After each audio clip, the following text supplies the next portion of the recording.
Pada dasarnya, kejadian dan fenomena alam yang terjadi di dunia ini bisa dijelaskan secara ilmiah, meskipun belum semuanya.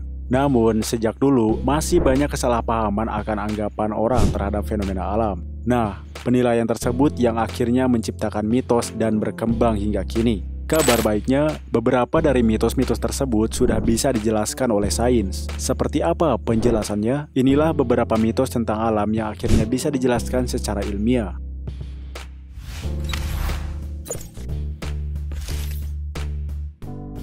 Pada zaman dulu, tepatnya di abad pertengahan hingga era abad ke-18, mungkin pemandangan kapal terbang akan dianggap sebagai misteri yang sulit untuk dipecahkan. Bahkan nih, tak jarang ada banyak orang yang mengaitkan fenomena tersebut dengan keberadaan kapal hantu yang misterius. Sayangnya, di zaman modern, pecinta kapal hantu harus gigit jari karena fenomena tersebut terbukti menjadi bagian dari fata morgana. Perbedaan suhu di atas permukaan laut bisa mengakibatkan ilusi optik yang bahkan sanggup ditangkap oleh kamera digital. Jalur cahaya dari sinar matahari akan melalui lapisan udara di atas permukaan laut dengan suhu yang berbeda. Perbedaan suhu antara lapisan udara dengan air laut tadi akan menyebabkan pemantulan bayangan objek yang seolah tampak di atas cakrawala. Para ahli fisika juga menyatakan bahwa pembiasan cahaya yang datang dari objek seperti kapal akan merambat dengan kecepatan yang berbeda dari biasanya. Pasalnya, perbedaan suhu akan mengakibatkan pembiasan cahaya menjadi tidak stabil, sehingga mata manusia dan kamera menangkap hal tersebut sebagai bagian dari ilusi optik.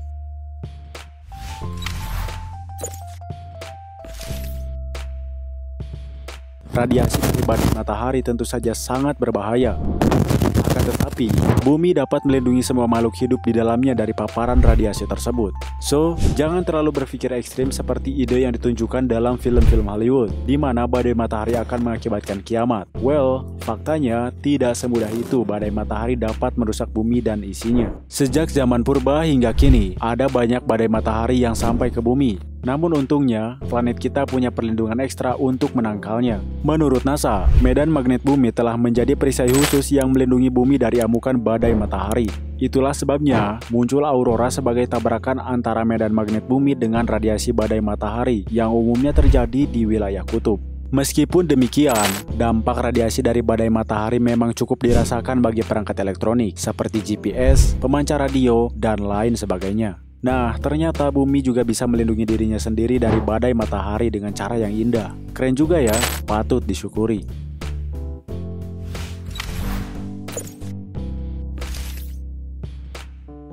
Ada mitos yang masih sering diungkapkan oleh banyak orang, yakni membandingkan perjalanan ke luar angkasa dengan menjelajah lautan. Pada umumnya, mereka akan menyatakan bahwa keluar angkasa jauh lebih sulit ketimbang menjelajah seluruh bagian bumi. Sayangnya, anggapan tersebut tidak tepat dan justru cenderung menyesatkan. Faktanya, perjalanan keluar angkasa itu jauh lebih mudah untuk dilakukan dibandingkan dengan menjelajah palung laut terdalam di bumi. Para ilmuwan dan ahli sepakat bahwa ada lebih 80% lautan di bumi yang belum dijelajah oleh manusia. Bukannya tidak mau, melainkan tantangan yang begitu berat. Ya, berbicara mengenai lautan berarti juga menghitung risiko yang ditanggung, seperti tekanan, kedalaman, jarak pandang, dan suhu yang ekstrim. Ahli kelautan NASA, Dr. Jenny Carol Feldman, juga menyatakan hal yang sama. Pada dasarnya, dalam banyak kasus, lebih mudah mengirim manusia ke luar angkasa ketimbang menugaskan mereka ke dasar lautan bumi.